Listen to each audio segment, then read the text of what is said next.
The myths, keywords. You can forget about keywords. I have prospective clients call me up and tell me another web designer offers a website package that comes with 10 keywords. A website optimized for 10 keywords. So how many keywords do I offer? I say none. I say, what's your business? They tell me. I say, well, I'll optimize your website for your business then, as Google want me to do so. Optimizing for keywords is nonsense. Or, well, it's a sales pitch, just a big BS, a carrot dangle to tempt you in, to make you think you're on the right track. Comforting, I suppose, but wrong. You do not need keywords. Google will know what services you offer and what locations you serve from on-page and off-page sources. If you're a driving instructor in Leeds, your website will be naturally optimized for those keywords, driving instructor in Leeds. And that includes driving lessons, driving schools, and so on. Google knows such terms are the same, as do you. Essentially, all you have to do is to be honest. Yes, you put driving instructor in Leeds in the title tag. That's not going to do any harm. It might even do a little good. But then in terms of the web page copy, you forget about Google. You certainly don't write for Google. You write for the people who visit your website, your potential customers. And do you think any of them need to read a dozen times that you're a driving school in Leeds that provides quality driving lessons in Leeds from a fully qualified Leeds driving instructor who has 20 plus years experience teaching Leeds-based learner drivers to drive in Leeds? No, they do not. I really do get clients tell me to stuff all these keywords and keyword phrases into a page just to cover all potential permutations of search. Even the keyword meta tag, Google pays no attention to it, no attention whatsoever. Google uses AI. The Googlebot is intelligent. With intelligence comes an ability to find things funny.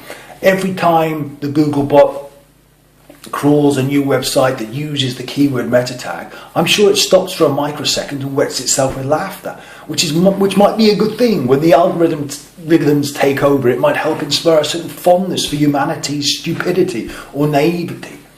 But when it comes to keywords, Google doesn't need your input. Why would they? Do you really think Google needs us to tell them what a website is about? It doesn't. Why can you forget about keywords? Because Google's algorithm is far too intelligent to worry about keywords. Like when you teach children to read using those big cards with a single word or phrase written on it. Google's algorithms evolved far beyond that. It's fully grown with a PhD in multiple subjects. It doesn't need to be told what the content of a web page is about. It can work that out for itself easily. And it wants to, because it trusts itself. It trusts itself much more than it does us mere humans. So when writing copy for a web page, all you have to do is keep it natural, keep it simple. Start stuffing in keywords and keyword phrases and so on, then you generally run the risk of negatively impacting on your website. Web page copy should be clear and concise, not least, and I'll do a separate video on this, because of the importance of mobile web design. Most people will view your website on a mobile device. So for reasons of usability and speed, the less text you have, often the better. You know, what user wants to be scrolling through streams of text on a mobile-sized screen? No one. So, usability and thinking in terms of keywords doesn't aid usability.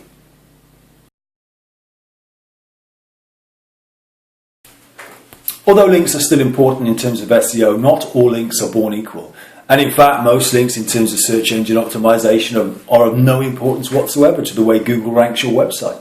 And indeed, linking and SEO has become such a sensitive issue because bad links can be so damaging. It may well be that any link you get for your website is assigned the nofollow tag by the website owner, which is basically a HTML attribute Google introduced as a means for web owners to tell Google not to follow a particular link, and so not to assign it any SEO value. Because even linking to too many websites can be bad for your website, or linking to the wrong couple of websites can damage your website's rankings. Any hint of a link strategy for the purposes of SEO risks a Google penalty, because to the AI mind of Google's search algorithm, it represents an attempt to manipulate the purity of its conclusions, its rankings. It's a delicate little snowflake sometimes. Dare I call it a millennial? But it's one with great power. You know, you risk pissing it off at your peril. The millennials might Twitter you to death. Google might bankrupt you.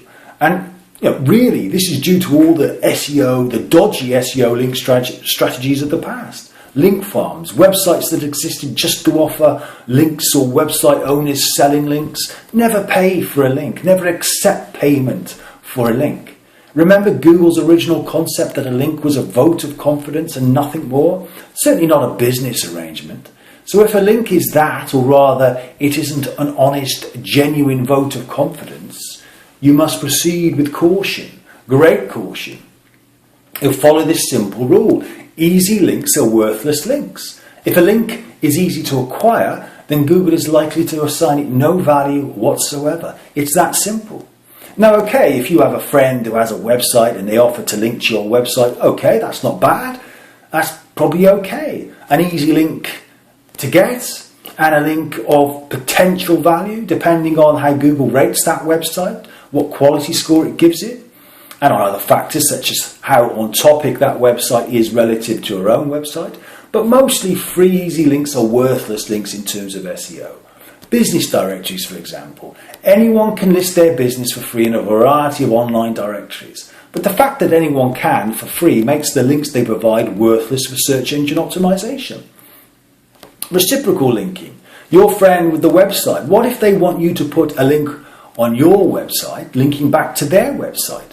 A reciprocal link exchange. Well, if you do, the two links cancel out any SEO value. Google can clearly see you've exchanged links, and so the net effect is neutral, of no benefit to either party.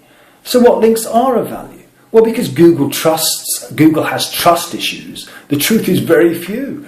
But to give you some examples, a link in the online version of a local newspaper, in an article that mentions your business. I'll talk more about this later, but imagine how difficult that would be. And a good article, no one telling the world how you filled your VAT returns. But if you were to acquire such a link in a trusted online publication with no hint of it being paid for, or any signs of any reciprocal quid pro quo going on, then great news. That one link will be of great benefit to your website in terms of SEO. It could be in a trade publication or something similar.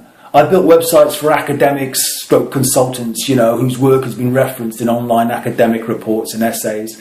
And because their work has been quoted, they get a citation for it. And in some cases, a link to their website. Now, they are great links to get, especially if on a .au.uk domain name, which is a domain name extension reserved for official academic institutions in the UK, and so very well regarded and trusted by Google. But nothing to do with me as an SEO strategist, other than me advising my client that if they do receive a citation in an online publication, they should ask for a link back to their website. But it's not something I can make happen, or any other SEO company for that matter can make happen. And that's why Google would place such value on the link. It's a great link to get, but a difficult link to get, and hence a high value link to get. And there you go. When it comes to acquiring high quality links, there are no easy solutions, which is entirely the point. Writing a blog over time may well get you links. Plainly, there's no guarantee of that. But if the content you produce is of interest, is unique, then it's fair to say you will acquire some links over a period of time.